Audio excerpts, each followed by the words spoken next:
بسم اللہ الرحمن الرحیم۔ میرے پیارے بہن بھائیوں، میں آپ کے ساتھ قرآنی دعائیں شیئر کر رہی ہوں۔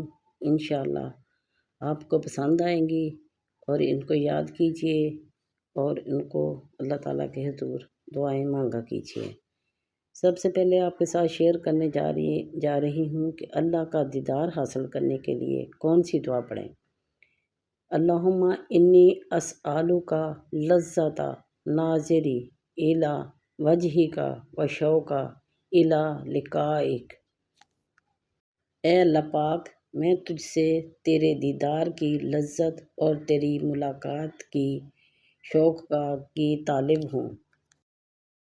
دو سجدوں کے درمیان میں پڑھی جانے والی دعا۔ اللہم اغفر لی وارحمنی واہدینی واجبرنی وعافینی وارزقنی وارفعنی۔ اے اللہ، مجھے معاف کر دے، مجھ پر رحم فرما، مجھے ہدایت دے، میرے نقصان پورے کر دے، مجھے عافیت دے، مجھے رزق دے اور مجھے بلندی عطا فرما۔ آمین۔ عذاب قبر سے بچنے کے لیے دعا۔ رسول اللہ صلی اللہ علیہ وآلہ وسلم نماز میں یہ دعا پڑھتے تھے۔ اللہم انی اعوذ بک من عذاب القبر و اعوذ بک من فتنۃ المسیح الدجال و اعوذ بک من فتنۃ المحیا و فتنۃ الممات۔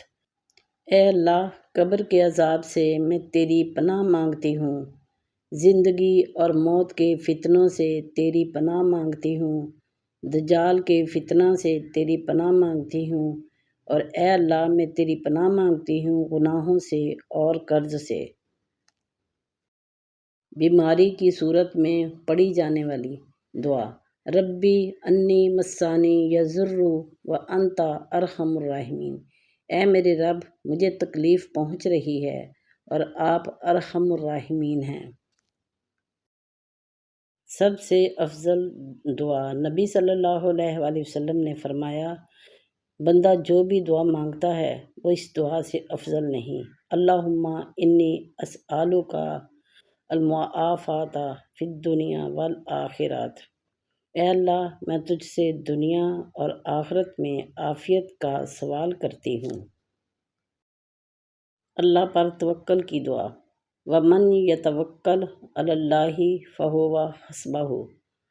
اور جو شخص اللہ پر توکل کرے گا، اللہ تعالیٰ اس کے لیے کافی ہوگا۔ تندرستی، پاک دامنی اور امانت داری کے لیے دعا۔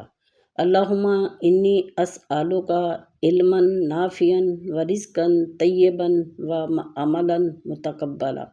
اے اللہ، میں تجھ سے تنگ دستی، پاک دامنی، امانت داری، اچھے اخلاق اور تقدیر پر راضی رہنے کا سوال کرتی ہوں۔ بہت اچھی دعا ہے میرے پیارے بہن بھائیوں، اس کو اپنی زندگی میں، اپنی ہر دعا میں اور نماز کے بعد ضرور پڑھا کریں۔ میرے لیے اللہ ہی کافی ہے۔ حسبی اللہ لا الہ الا ہوا علیہ توکلت وہو رب العرش العظیم۔ میرے لیے اللہ تعالیٰ کافی ہے، جس کے علاوہ کوئی معبود نہیں، اس پر میں نے بھروسہ کیا اور وہ عرش عظیم کا رب ہے۔ نماز میں خشوع و خضوع لانے کا طریقہ۔ جب ہم نماز پڑھتے ہیں تو ہمارا سارا دھیان نماز کی طرف ہونا چاہیے۔ نماز پڑھتے وقت ترجمے پر غور کیا کریں، اس سے نماز پڑھنے میں آپ کو لطف آئے گا۔ مثال کے طور پر سبحان ربی العظیم، پاک ہے میرا رب عظمت والا۔ سمیع اللہ لمن حمدہ، اللہ نے اس کی سن لی جس نے اس کی تعریف کی۔ ربنا لک الحمد، اے ہمارے رب، تیرے ہی لیے تمام تعریفیں ہیں۔ سبحان ربی الاعلیٰ، پاک ہے میرا رب بڑی شان والا۔ ولا تخزنی یوم یبعثون، یا اللہ مجھے اس دن رسوا نہ کرنا جس دن لوگوں کو دوبارہ زندہ کیا جائے۔ بے بسی میں پڑھی جانے والی دعا۔ ربی انی مغلوب فانتصر، میرے رب میں بہت بے بس ہوں، تو میری مدد فرما۔ ربی یسر ولا تعسر وتمم بالخیر وبک نستعین۔ اے میرے رب میرے معاملات کو آسان فرما، انہیں مشکل نہ بنانا، ان کا خاتمہ خیر پر فرمانا، اور ہم تجھی سے مدد مانگتے ہیں۔ ربی لا تذرنی فردا وانت خیر الوارثین۔ یا رب مجھے اکیلا نہ چھوڑیے، اور بہترین وارث تو آپ ہی ہیں۔ کالی نظر کا توڑ۔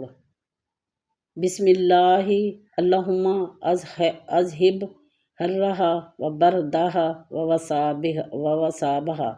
نظر بد سے نجات کے لیے یہ دعا 7 بار پڑھ کر دم کریں، بے حد نافع ہے۔ جہنم سے رہائی کے لیے یہ دعا، اللہم اجرنی من النار۔ اے اللہ مجھے جہنم کی آگ سے بچا۔ یہ دعا آپ فجر اور مغرب میں 7 بار ضرور پڑھا کریں۔ آپ نے کسی سے بات کرنے سے پہلے یہ دعا مانگنی ہے۔ وَيَسِّرْ لِي أَمْرِي، اور میرے لیے میرے کام کو آسان کر دے۔ یا مقلب القلوب ثبت قلبی علی دینک۔ اے دلوں کے الٹنے پلٹنے والے میرے دل کو میرے دین پر ثابت قدم رکھ۔ آمین۔ اللہم الہمنی رشدی واعذنی من شر نفسی۔ اے اللہ میرے دل میں ہدایت ڈال دے اور مجھے میرے نفس کی برائی سے بچا۔ آمین۔